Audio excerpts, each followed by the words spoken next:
So, dito na last part, since may P of X na tayo, then Q of X, ano na natin yung formula nito. So, y raised to negative P of X, raised to integral of P of X dx, integral of Qx, integral raised to integral of Px dx over dx.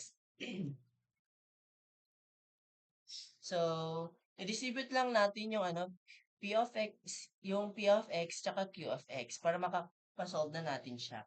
So, ang P of X natin is ito, 1 over X minus 2. So, i-ano natin, ilagay natin siya sa P of X. I-substitute natin siya sa P of X. So, ayun, tapos yung Q of X din is X plus 2, kaya nilagay natin dito.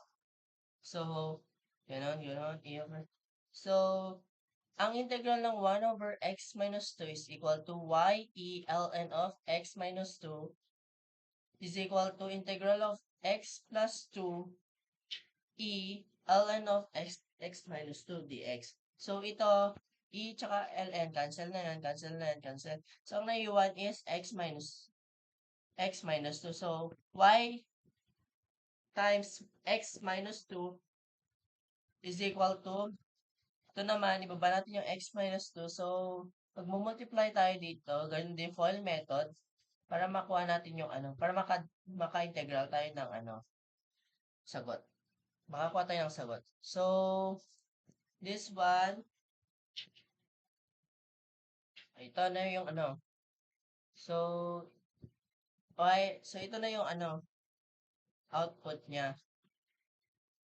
So, integral na natin yung x squared minus 4 dx. So, ganon, y times, copy lang natin to, tapos is equal to x, yung integral nito, which is, yung p natin, yung x, tapos yung n natin is 2. So, pag plus 1 lang tayo over, ganon, 3 na, minus, ito naman, ganito lang din, pero, yung negative 4, so, naging 4x siya. Tapos, plus, huwag kakalimutan yung plus c.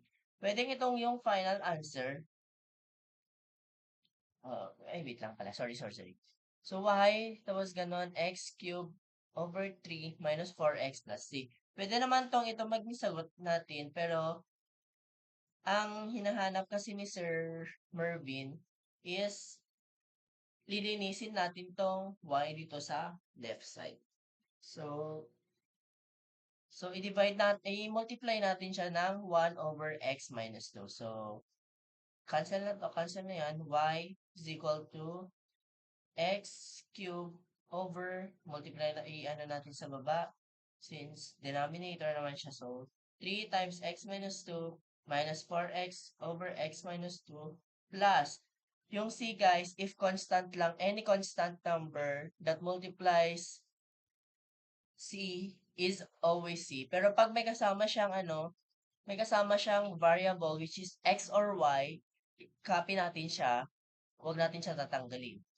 Copy lang po natin siya.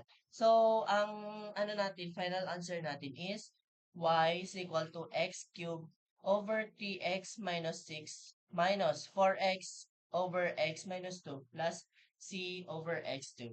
Yun lang. Sana intindihan nyo po.